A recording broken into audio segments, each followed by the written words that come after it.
एक दौर था जब सेकेंड वर्ल्ड वॉर खत्म हुआ तो Czechoslovakia, Romania, Hungary, Bulgaria, Poland से लेकर और कंबोडिया, रशिया और चाइना आधी दुनिया लेफ्टिस्ट हो गई थी। पर in the span of living generation सब कुछ खत्म हो गया। बहुत जल्दी आए और बहुत जल्दी खत्म भी होने लगे। हां, यह बात जरूर है कि अभी कुछ जगहों पर उनके अवशेष रह गए हैं। एक जगह है केरल, एक जगह है मीडिया और एक जगह है JNU. Other than north Korea and Cuba, other than north Korea and Cuba, क्योंकि चाइना तो सिर्फ नाम का कम्युनिस्ट है, आज तो वो कैपिटलिस्टों से भी ज्यादा कैपिटलिस्ट है। अब आप ये कहेंगे कि व्हाट अबाउट इंडिया? इंडिया को समझने के लिए थोड़ा ब्रॉडर स्पैन पे जाना होगा। If you look at all the great ancient civilisations of the world, इधर से शुरू करिए तो चाइनीज सिविलाइजेशन थी, फिर इंडियन सिविलाइजेशन थी, मेसोपोटामियन सिविलाइजेशन थी, बेबीलोनियन सिविलाइजेशन थी, इजिप्ट की सिविलाइजेशन थी, ग्रीस की सिविलाइजेशन थी, रोमन एम्पायर था, और आज का जो नॉर्थ और साउथ अमेरिका में है इंका, माया, एस्टेक का सिविलाइजेशन था। आज उनमें से कोई भी अपने मूल रूप में नहीं बचा है। जो अल्लामा इकबाल, जिन्होंने सारे जहां से अच्छा हिंदुस्तान हमारा लिखा, उन्होंने लिखा था ना, यूनान, मिस्र, रोमा सब मिट गए जहां से, बाकी अभी तलक है नामो निशा हमारा, कुछ बात है कि हस्ती मिटती नहीं हमारी, सदियों रहा है दुश्मन दौरे जहां। तो साहब ये कंपैरिजन ये है कि एक ऐसी चीज जो हजारों साल से प्री हिस्टोरिक चली आ रही और खत्म ही नहीं हुई है, एक ऐसी चीज जो लेटेस्ट शुरू हुई और लेटेस्ट खत्म होने लगी, तो ये कंपैरिजन ही अपने आप में थोड़ा ऑकवर्ड है, मगर कोशिश बहुत की गई। अब मैं थोड़ा सा इसके पॉलिटिकल एस्पेक्ट पे आता हूं। ये Naxalism at the door step और इन द अर्बन एरिया शुरू कहां से हुआ? जो लोग हम लोग तो थोड़ा पहले की पीढ़ी वाले हैं उनको जानकारी होगी कि भारत के इतिहास की पहली माइनॉरिटी गवर्नमेंट कौन थी? श्रीमती इंदिरा गांधी की सरकार थी, जो 1969 में कांग्रेस के डिवीजन के बाद माइनॉरिटी हो गई। और उस माइनॉरिटी गवर्नमेंट को सपोर्ट कर कर किसने बचाया सेंटर में? लेफ्ट पार्टीज ने, कम्युनिस्टों ने। ये तो हमको पता है, बहुत से लोगों को, आज की जनरेशन को शायद नहीं पता होगा। हमारे दिमाग में माइनॉरिटी गवर्नमेंट नरसिम्हा राव से शुरू होती है, हम लोगों के जमाने में। अब इंदिरा जी के जमाने में जब माइनॉरिटी गवर्नमेंट आई और लेफ्टिस्टों ने उसे सपोर्ट करके बचाया, तो उस जमाने में थोड़ा सा मैं उनको क्रेडिट दूंगा कि भाई आज का जमाना होता तो कहता कोई बढ़िया वाला विभाग दे दो जिसमें कि अच्छा धनोपार्जन हो सके। पर उन्होंने बहुत ही समझदारी और चालाकी से काम लिया। आप देखिए बदले में लेट 60s और अर्ली 70s में हुआ क्या क्या। प्रीवी पर्स खत्म हुआ, फंडामेंटल राइट्स में राइट टू प्रॉपर्टी खत्म हुआ, बैंकों का नेशनलाइजेशन हुआ, पब्लिक सेक्टर अंडरटेकिंग्स बनी, यानी इंडस्ट्रीज का नेशनलाइजेशन हुआ, कमिटेड जुडिशरी की बात हुई, और finally preamble of the constitution, जिसको डॉक्टर अंबेडकर ने कहा था संविधान की आत्मा है, इसे कभी बदला नहीं जाएगा, उसमें सोशलिस्ट और सेकुलर वर्ड जोड़ दिया गया। यानी समर्थन के बदले में उन्होंने बहुत कुछ अपना सेटअप बना लिया उन कुछ सालों में। फिर Indian council of historical research, Indian council of cultural research, Indian council of scientific research, Indian council of agriculture research, सब जगह धीरे धीरे आकर स्थापित हो गए। जेएनयू भी उसी दौर में स्थापित हुई।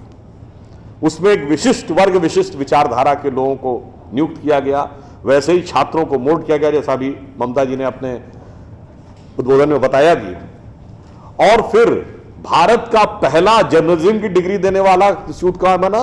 जेएनयू में, Indian institute of mass communication. अब आईएएस बनना है तो जेएनयू से, जर्नलिस्ट बनना है तो जेएनयू से, प्रोफेसर बनना है तो जेएनयू से, रिसर्चर बनना है तो जेएनयू से। अब उन्होंने पूरे अर्बन सेटअप के ऊपर अपना एक कब्जा कर लिया। फिर धीरे धीरे दिमागों में चीजें रखनी शुरू की गई, वो जो सच के बिल्कुल उलट था। क्या कहा गया साहब? नक्सलवाद जो कहता हथियार उठाना, हथियार आदमी मजबूरी में उठाता है। ठीक है साहब, बिल्कुल मान लिया, हथियार मजबूरी में उठाता है। हथियार वही उठाता है, आतंकवाद वहीं पनपता है जहां गरीबी होती है, आतंकवाद वहां पनपता है जहां अशिक्षा होती है। तो मैं पूछना चाहता हूं, ओसामा बिन लादेन गरीब था क्या? अरबपति था।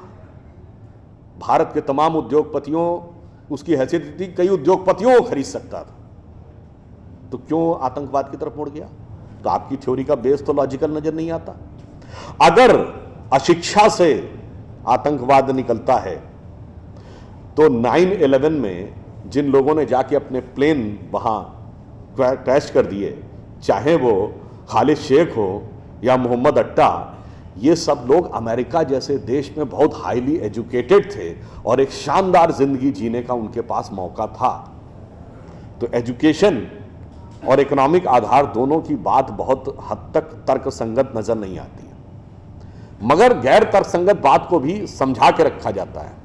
यह कहा जाता है कि साहब लेफ्ट आइडियोलॉजी कहां से शुरू हुई? जब कैपिटलिज्म ने सर्वहारा वर्ग के ऊपर अत्याचार किया, सप्रेशन किया गया वर्कर क्लास का इंडस्ट्रियलिस्ट सोसाइटी के द्वारा, तब शुरू हुई। आप दुनिया का एक देश बताइए जो इंडस्ट्री डेवलप होने के बाद कम्युनिस्ट हुआ हो। जितने देशों के मैंने नाम बताए, ईस्टर्न यूरोप से लेकर रशिया, चाइना, सब एग्रेरियन सोसाइटीज थी जो कन्वर्ट हो गई। इसका मतलब बात तो कुछ समझ में नहीं आती। चलिए, अब आपको लंबे समय शासन करने का मौका मिले, जैसे वेस्ट बंगाल में 33 years, I think in a span of 33 years any party would have got enough opportunity to convert the West Bengal into a Marxist haven. हुआ क्या?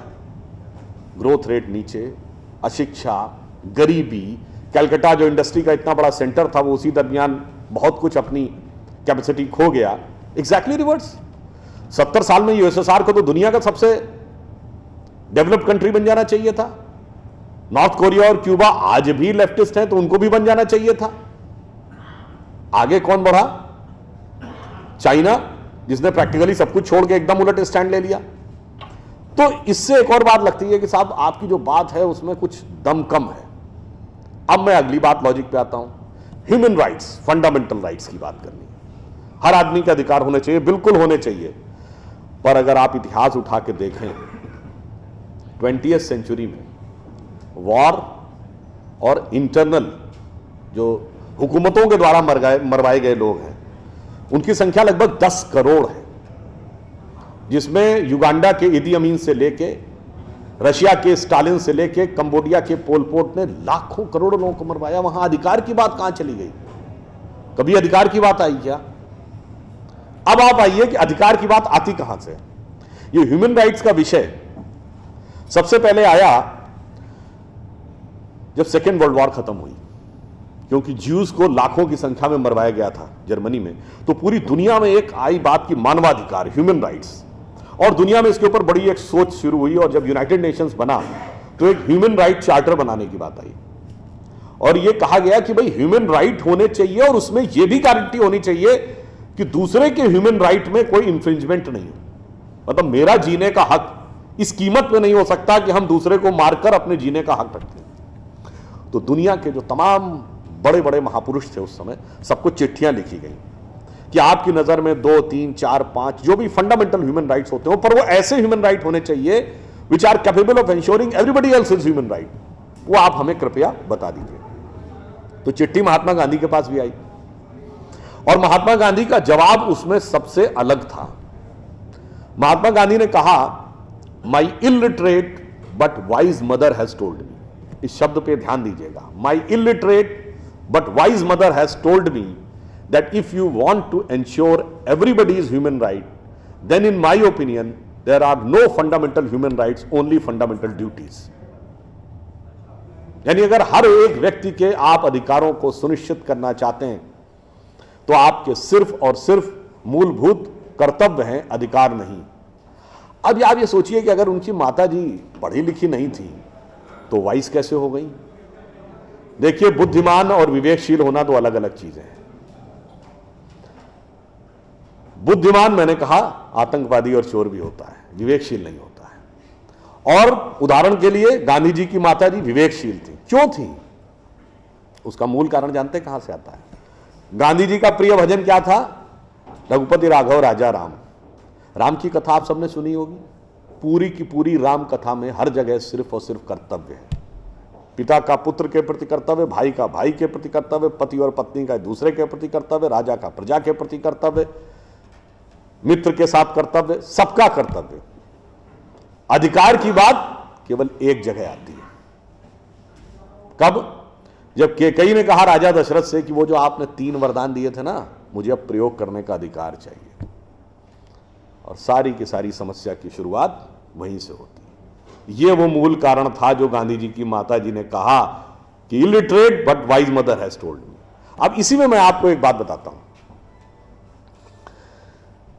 मैं अर्बन नक्सलिज्म पे भी आता हूं। जब ये लोग बात करते हैं तो बड़ी आकर्षक लगती है। मैंने आपको 2-3 बातें बताई कि जब आप तर्क की कसौटी पे कसेंगे तो आपको वो बात तथ्यात्मक नहीं लगेगी, that things will not look substantive. अब ये बताइए कि अधिकार की बात कैकेयी ने की थी ना, तीनों रानियों में सबसे सुंदर कौन मानी जाती थी? कैकेयी। जो चीज सबसे आकर्षक होती है, विनाश के अक्सर सूत्र उसी में बचे होते हैं। कैकेयी की सबसे प्रिय दासी या साथी कौन थी? मंथरा, जिसको कुबड़ी कहा जाता है। सबसे विकृत चीज, सबसे आकर्षक चीज के पीछे छुपी होती है। और मैं दूसरा उदाहरण आपको देता हूं, सबसे खतरनाक चीज भी कैसे आती है। राम कथा में उदाहरण है, रावण ने जब सीता जी का हरण किया तो वो राक्षस के वेश में आया था क्या? साधु का वेश धर के आया था। मगर वो कह रहा था बस लक्ष्मण रेखा पार करो, लक्ष्मण रेखा पार करो। और सीता जी ये सोचकर कि हम तो अच्छा काम करने जा रहे हैं, ये तो एक अच्छा चैरिटेबल काम है, और वो जैसे ही लक्ष्मण रेखा पार करती हैं और उसका असली स्वरूप समझ में आता है। ठीक यही ये अर्बन नक्सलिस्ट करते हैं। आपको एक साधु का आवरण ओढ़ के आते हैं, कहते हैं महान कार्य है, समाज सेवा का कार्य है, इसमें आप जुट जाइए। और एक बार आप अपनी लक्ष्मण रेखा क्रॉस करके वहां पहुंचे तब आपको समझ में आता, मगर तब आप चाहकर भी उसके चंगुल से छुटकारा पाना बहुत मुश्किल है। अब मैं एक और बात कहूंगा, ज्यादा विस्तार में न जाते हुए, इसके फंडामेंटल्स क्या है। देखिए, लेफ्ट और राइट की जो आइडियोलॉजी है पूरी दुनिया में है। अब दोनों में एक एक अच्छाई भी है। मैं देखिए किसी चीज नहीं कह रहा हूं, सब में बुराई है। राइटिस्ट आइडियोलॉजी है, जो कैपिटलिस्ट आइडियोलॉजी, वो कहती है कि हम ग्रोथ की इनॉर्मस अपॉर्चुनिटी देते हैं, जितना चाहो उतना ग्रो करो, अरबपति बन जाओ, खरबपति बन जाओ, कोई समस्या नहीं है। उसका फायदा क्या है? वो आपको मोटिवेशन देती है ग्रो करने का। इसलिए आप देखिए साइंटिफिक डिस्कवरीज और ये सब चीजें इस ढंग की सोसाइटीज में ज्यादा होती हैं। माइनस पॉइंट क्या है साहब? हम रोटी की गारंटी सबको नहीं देते। हमारे यहां कोई भूखा भी होगा, भूखा मरने वाला भी होगा, और सड़क पे भीख मांगने वाले भी होंगे। लेफ्ट ये कहता है जी सबको रोटी, कपड़ा, मकान, रोटी सबको इंश्योर करेंगे, मगर ग्रोथ की गारंटी नहीं देंगे। इसलिए जितनी लेफ्टिस्ट आइडियोलॉजी वाले देश हुए, शुरुआत में एक स्टेज तक जाके ग्रो किए और फिर वो स्टैग्नेशन के शिकार में होकर खत्म हो गए। क्यों? मानव मस्तिष्क का जो मूल स्वभाव है, रोटी, कपड़ा और मकान हमारी आवश्यकता है, पर वो हमारा अंतिम आवश्यकता नहीं है। जैसे ही वो पूरी होती तब हमारे मन की अन्य भावनाएं आती हैं और वहां पे लेफ्टिस्ट आइडियोलॉजी क्रम्बल कर जाती है। अब मैं आपसे पूछूं कि ऐसी कोई व्यवस्था जहां पर कि दोनों चीजें हों, यानी ग्रोथ की इनॉर्मस अपॉर्चुनिटी भी हो और हर व्यक्ति को रोटी, कपड़ा, मकान भी अवेलेबल हो, वो कहां था? तो सिर्फ भारत में था। कैसे? अगर आप देखें, सिर्फ आज से 50-60 साल पहले हम लोगों के ग्रैंड पेरेंट्स के जमाने में बड़ा सेठ वो माना जाता था जिसने बड़े धर्मशाला खुलवाए, प्याऊ खुलवाए, लंगर चलवाए, मंदिर बनवाए, पाठशाला बनवाए, ना कि बड़ा जिसके पास कैपिटल हो या टर्नओवर हो। सीएसआर पर तो हम आए हैं। अब गवर्नमेंट तो 70 साल पहले आई। इससे पहले धर्मशाला, पौशाला, सड़क बनवाना, तालाब खुदवाना कौन करवाता था? और वही बड़ा माना जाता था। आप देखेंगे वेस्ट में धार्मिक स्थलों में लंगर की परंपरा नहीं है, हमारे यहां है। मंदिरों में, गुरुद्वारों में हजारों लोग रोज लंगर खाते हैं। ये उसी विचार का प्रतीक है। अब देखिए एक बात और, अगली बात आती है, उन्होंने कहा जी आदर्श व्यवस्था तो वो है कि जिस व्यक्ति को कि जितनी सामर्थ्य हो वो उतना काम करो, ईमानदारी से उसे उतना हिस्सा मिले। कैपिटलिस्ट और कम्युनिस्ट दोनों कहते हैं नहीं साहब, बेस्ट सिचुएशन ये है, इसमें दोनों लोग लगभग एक मत है कि I will work to the fullest of my capacity and I should be allowed to get the fruits. तो उनका सिद्धांत क्या हुआ अगर एक वाक्य में कहें कि जो कमाएगा वो खाएगा, जो अच्छा कमाए उसको अच्छा खाने का मौका मिले। भारतीय विचार कहता नहीं, ऐसा नहीं है। भारतीय विचार यह कहता है कि जो आया है सो खाएगा, जो आया है वो खाएगा, जो कमाएगा वो खिलाएगा। ये कम्युनिज्म का पीक है। अब आप कहेंगे तो थ्योरेटिकल बात हुई, ऐसा होता कहां है? ऐसा होता है। भारत में समाज की प्राथमिक इकाई परिवार है। परिवार में एक आदमी भी कमाता है तो सबको खिलाता है। अगर 4 भाइयों में 3 भाई रोजगार से हैं, एक भाई बेरोजगार है तो वो मिलकर उसका ध्यान रखते हैं। बेटा बेरोजगार है तो बाप मरते दम तक उसका ध्यान रखता है, क्योंकि हमारे यहां कहा गया जो कमाएगा वो खिलाएगा, जो आया है वो खाएगा। अरे भाई आप तो सिर्फ आदमी तक रहे।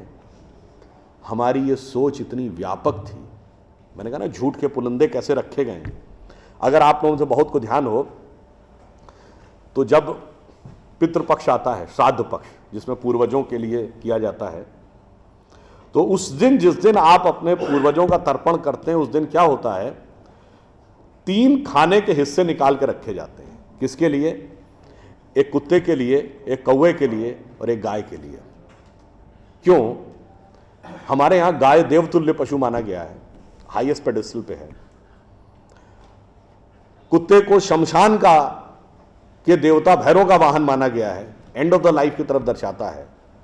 और कौवा उस प्रकार की श्रेणी का जंतु है जो कि तमाम गंदगियों को साफ करता है। यानी हम सिंबॉलिकली ये कह रहे हैं कि अगर भगवान ने हमको सबसे developed creature of the earth और ऑफ द यूनिवर्स बनाया है तो लोएस्ट से लेके हाईएस्ट तक हर आदमी का ख्याल रखना हमारा कर्तव्य है, हर जीव जंतु का ख्याल रखना। वो वहां तक पहुंचे नहीं पहुंचे। इसीलिए मैं कहता हूं कि सिस्टमेटिकली बैठकर आप लोगों के दिमागों में, हम लोगों के दिमागों में 2-2, 3-3 पीढ़ी से ऐसी चीजें बैठाई गई जिसके ठीक उलट थी। 1-2 उदाहरण और दूंगा। जैसा अब ये भी ममता जी ने बोला फिल्मों के बारे में, फिल्मों में भी आपने देखा, जैसे उन्होंने बताया एक ऐसा सीरियलों में कैरेक्टर होगा। अब मैं एक दूसरी बात की तरफ आता हूं। आपने जितनी हिंदी फिल्में देखी होंगी, भाई मैंने तो हिंदी और इंग्लिश के अलावा नहीं देखी, एक आधा उर्दू की फिल्म ही देखी है, अन्य भाषाओं की तो फिल्में मैंने देखी नहीं है। मगर हर हिंदी फिल्म में शुद्ध हिंदी बोलने वाला कैरेक्टर या तो विलेन होगा या कॉमेडियन होगा। यह धीरे धीरे हमारे दिमाग में बैठ गया। हीरो क्या बोलेगा? 60, 70 और 80 के दशक तक उर्दू मिक्स्ड हिंदी बोलता था, पिछले 20 साल से इंग्लिश मिक्स्ड हिंदी बोलेगा। आप सबने वो गाना सुना होगा, विनोद खन्ना जी जिनकी डेथ हो गई, एक उनके ऊपर है जिसको कॉमेडियन गाना माना जाता है, प्रिय प्राणेश्वरी यदि आप हमें आदेश करें तो प्रेम का हम श्री गणेश करें। ये गाना क्या माना जाता था? कॉमेडी का। और एग्जैक्टली यही गाना, यही वर्ड्स का गाना, इब्तिदाए इश्क में हम सारी रात जागे अल्लाह जाने क्या होगा आगे, यह अच्छा गाना। और इतना ही नहीं, जी हाल मुस्किन मुगम्बु रंजिश बहार हिजरा में सारा दिल है, इसमें दिल के अलावा कुछ समझ में आया नहीं। हिंदी के शब्द आ जाए, अरे साहब बड़ी कठिन हिंदी, बड़ी क्लिष्ट हिंदी कहां से ले आए, अगर साफ साफ उर्दू भी बोल दिया ये कहां ले आए, अंग्रेजी मिक्स्ड होना चाहिए। भाई अंग्रेजी मिक्स्ड होकर हम देखिए, ये सारी चीजें हम लोगों के दिमागों में बैठा ली जा रही हैं। हम कहां जा रहे हैं? एक छोटा सा उदाहरण आपको देता हूं। मैं किसी भाषा के प्रति सम्मान या असम्मान नहीं व्यक्त करना चाहता, एक तथ्य सामने रखना चाहता हूं। अंग्रेजी भाषा में केवल 5 वॉवेल हैं, AEIOU, केवल 5 वॉवेल, और मात्रा पाई जैसी कोई चीज ही नहीं है। इसलिए इसमें साइलेंट का भी प्रॉब्लम है और एक्सेंट का भी प्रॉब्लम है। एक कश्मीरी और पंजाबी जिस एक्सेंट में बोलता है, एक बिहारी जिस एक्सेंट में बोलता है, एक तमिल और केरलाई जिस एक्सेंट में बोलता है, उसमें भारी अंतर है। मगर जिन लैंग्वेजेस की फोनेटिक्स डाइवर्सिफाइड है, अब जैसे उसमें मैं एक एक्सट्रीम एग्जांपल देता हूं, संस्कृत। आप वैष्णो देवी के मंदिर जाइए या तिरुपति बालाजी के मंदिर, काशी विश्वनाथ या कामाख्या, जब पुजारी मंत्र बोलना शुरू करता है, एक्सेंट में कभी डिफरेंस देखा है? वो भी तो उसी इलाके के हैं। क्यों? क्योंकि आपकी लैंग्वेज की फोनेटिक्स डेवलप्ड है, साइंटिफिक है। उदाहरण के लिए आप सब ने कभी ध्यान दिया हो या ना दिया हो, हिंदी में कहते हैं ना काखा गाघा अंगा। का जब बोलते हैं तो जबान कहां लगती है? फिर खा में और पीछे, गा में और पीछे, घा में और पीछे। जब अंगा बोलते हैं तो गले से निकलता है। The entire phonetics is designed as per the contour of your vocal cord. एक प्रकार के शब्द एक साथ, तथ दध ना सब दांत से अंतर है, पफ पफ मा सब होंठ से। इतना डेवलप्ड, इतना साइंटिफिक इंस्ट्रूमेंट हमारे पास, और हमें समझाया जा रहा है कि नहीं ये छोड़ दो, ये तो वैसी बात हो गई कि हमारे पास स्मार्टफोन है। मगर दुनिया जो है वो पुराना वाला जो नोकिया हम यूज करते थे उसके पीछे भाग रही है। तो नहीं जी, हम तो उसी के साथ चलेंगे।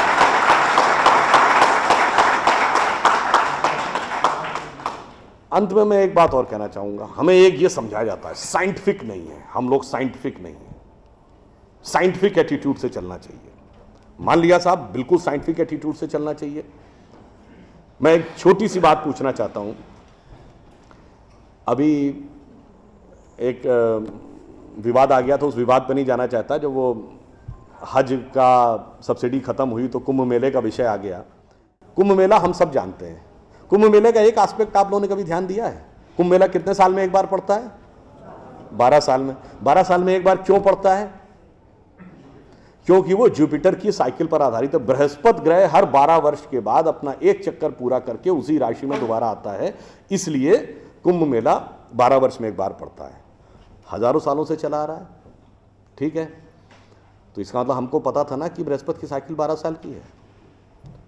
इनको तो अभी 100 साल पहले पता चला कि बृहस्पति की साइकिल 12 साल की है। और उसके बाद हमको समझा दिया जाता है नहीं साहब हम अनसाइंटिफिक थे। अब आप एक और बड़ी मजेदार बात देख लीजिए। सूर्य ग्रहण और चंद्र ग्रहण पड़ता है तो उसका डेट और टाइम कौन तय करता है? सरकार घोषणा करती है ना, टीवी पे आता है, रेडियो पे आता है, अखबार में आता है। किस बेस पे आता है? नासा की फिजिकल ऑब्जर्वेटरी बताती है कि फलां तारीख को इतने बज के इतने मिनट पे सूर्य ग्रहण या चंद्र ग्रहण पड़ेगा, सोलर इक्लिप्स और ल्यूनर इक्लिप्स। मगर ये बताइए 1950 से पहले तो नासा की ऑब्जर्वेटरी नहीं थी। 1920 में जब अल्बर्ट आइंस्टीन ने रिलेटिविटी की थ्योरी दी, उससे पहले रिलेटिव मोशंस ऑफ प्लैनेट नहीं पता था। सॉरी, 1916 में। 1920 में एडविन हबल एक साइंटिस्ट हुए जिन्होंने एक्सपेंडिंग यूनिवर्स की थ्योरी दी, उससे पहले एक्सपेंशन ऑफ यूनिवर्स नहीं पता था। 1900 में मैक्स प्लैंक साइंटिस्ट हुए जिन्होंने लाइट की क्वांटम की थ्योरी दी, फोटॉन्स वाली। उससे पहले प्रोपोगेशन ऑफ लाइट ही नहीं पता था। 1897 में जे टॉमसन ने इलेक्ट्रॉन खोजा, उससे पहले आप मानते थे एटम अनडिविजिबल है। और 1633 में आप ये कहते थे, गैलीलियो को फांसी दे रहे थे इस बात के लिए कि उसने कहा सन रिवॉल्व्स राउंड द अर्थ गलत है। तो भैया आप 380 साल चल के जहां पहुंचे हैं, हमारा पंचांग तो युधिष्ठिर के जमाने से एज इट इज चला आ रहा है 5100 साल। मतलब ये लॉजिक नहीं है, ये तो साइंटिफिक। फिर भी हमें समझाया जाता है कि साहब जो हमने सोचा वो सब हम अनसाइंटिफिक थे, हम गलत थे। बड़ी मजेदार बात है। इन a span of living generation, 50 साल में देखिए ये जो अर्बन नक्सल्स थे उन्होंने हमारे दिमागों में क्या क्या भरा और फैक्ट क्या था। 50 साल पहले जिस जिस चीज का मजाक उड़ाया गया वो चीज आज ठीक उसके उलट हो गई। 50 साल पहले कहते थे अरे यार ये अगर खेती करनी है तो mechanise farming, chemical fertiliser use करो। गाय के गोबर से कोई खेती होती है? आदमी चांद पे पहुंच गया, तुम गाय के गोबर पे पड़े हो। आज नहीं, ऑर्गेनिक फार्मिंग की तरफ जाओ। 50 साल पहले क्या कहते थे? अरे भाई ये जड़ी बूटियों फल पत्ती खाने से कोई इलाज होता है? नीम हकीम खतरा है जान। खाना है तो नई दवाएं खाओ, क्लोसिन, मेटासिन, टेरामाइसिन। आज आप क्या कहते हैं? नहीं, केमिकल नहीं, हर्बल मेडिसिन की तरफ जाओ। ठीक, आज से केवल 50 साल पहले आप ये कहते थे, जब हम कहते थे पेड़ों की रक्षा करो, जंगल की रक्षा करो, पहाड़ की रक्षा करो, कहते थे this is the reminiscence of a primitive tribal civilisation. आज 1992 के रियो डी जेनेरो से लेकर 2009 के कोपेनहेगन से लेकर 2016 के पेरिस तक आप कहते हैं नेचर फ्रेंडली डेवलपमेंट करो। भैया सब कुछ उलटता जा रहा है। जो हमने कहा, जिसका आपने मजाक उड़ाया, वो सब कुछ सही होता जा रहा। अब मैं एक और बात कहूंगा जिसका कि बहुत मजाक उड़ाया गया, शायद हम लोग कभी ध्यान नहीं देते। भारत में यह कहा जाता था कि ज्ञान प्राप्त करना है तो ध्यान लगाओ। संत महात्मा जाके गुफा में ध्यान लगाते थे, पीर फकीर जाके कहते थे इल्हाम हो जाएगा। लोग कहते थे क्या बेवकूफ है, हाउ इज इट पॉसिबल, ऐसा कहीं हो सकता है क्या कि जाके ध्यान लगाया और ज्ञान प्राप्त हो गया। If you want to attain knowledge you must outreach, understand the things, meet the people, visit the place, like what Darwin has done. अब 50 साल बाद मैं आपसे पूछता हूं, आपको न्यूयॉर्क टाइम्स अखबार पढ़ना है तो दो रास्ते हैं। एक, यहां से दिल्ली से न्यूयॉर्क की फ्लाइट पकड़िए, 16 से 22 घंटे लगेंगे डिपेंडिंग अपॉन योर फ्लाइट, और आज का अखबार कल पढ़िए। और दूसरा है कि मोबाइल पे डाउनलोड करिए खट से और पढ़ लीजिए। क्यों? आपके हाथ में डिवाइस है, जिसने डिवाइस बनाई उसने सॉफ्टवेयर भी बनाया है, और जिसने सॉफ्टवेयर बनाया उसने सपोर्टिंग नेटवर्क भी बनाया है। उसी ढंग से हमारा शरीर एक डिवाइस है, तो इसके अंदर मन, बुद्धि, चित्त, अहंकार और कॉन्शियसनेस एक सॉफ्टवेयर है, और उसका कनेक्टिंग नेटवर्क भी है। बस नेटवर्क से कनेक्ट होना है और सब डाउनलोड है। और अंत में मैं एक उदाहरण दूंगा। सब कुछ कहा जाता था कि पैसे के कारण शोषण हुआ, इसलिए खड़े हो जाओ, लोगों के साथ भिड़ जाओ। हमारे यहाँ परंपरा में त्याग का महत्व था। हम आपसे पूछें, दो राजा बताइए जो सबसे बड़े महान माने गए भारतीय संस्कृति में, राजा राम और राजा हरिश्चंद्र। दोनों इसलिए कि त्याग किया, इसलिए नहीं कि बड़ा बड़ा इलाका अलेक्जेंडर द ग्रेट की तरह कब्जा कर लिया। अब मैं एक आपको उदाहरण देता हूं, वो त्याग कैसे समाज में रचा बसा था। हमारे पूज्य संतों में से एक हुए संत रविदास, काशी के रहने वाले थे। उनके पास भगवान राम की एक मूर्ति थी। काशी नरेश उनके पास गए, कहा जाता था इतनी सिद्ध मूर्ति है, आप कृपया इसे मुझे दे दीजिए। ऐसी मूर्ति राजा के पास होनी चाहिए राजभवन में, ना कि इसमें मैं इस मूर्ति के वेट का 10 गुना सोना आपको दे दूंगा। उन्होंने मना कर दिया। उन्होंने कहा जी इसके वेट का 100 गुना सोना दे दूंगा। उन्होंने मना कर दिया। तो राजा को थोड़ा क्रोध आ गया। उसने कहा ऐसा है रैदास जी, आज जिस झोपड़ी में रह रहे हैं इसमें जितना सोना आ सकता हो नीचे से ऊपर तक उतना भर लीजिए, उतना मैं आपको देने को तैयार हूं। तो एक बार उनकी पत्नी का मन आया कि भाई ऐसा बढ़िया ऑफर नहीं मिलेगा, अब हमें इस पर विचार कर लेना चाहिए। रैदास ने क्या जवाब दिया? एक मोरो राम नाम धन, एक मोरी आशा, ऊ धन आई है ई चले जाइए, ना चाहे भगत रैदासा। मना कर दिया। रैदास जी क्या थे? वो जूते बनाते थे, आज की परिभाषा के अनुसार दलित थे। अब आप आइए, संत कबीर जुलाहा थे, आज की परिभाषा के अनुसार ओबीसी। जब उनके बेटे ने भगवान के भजन के बजाय पैसा कमाना शुरू किया तो कबीर ने क्या कहा? उनके बेटे का नाम था कमाल। उन्होंने कहा बूढ़ा वंश कबीर का, उपजा पूत कमाल, और हरि का भजना छोड़ के घर ले आया माल। यानी उन्होंने उसको डिस्कार्ड किया। आप त्याग में रह के दिखाएंगे।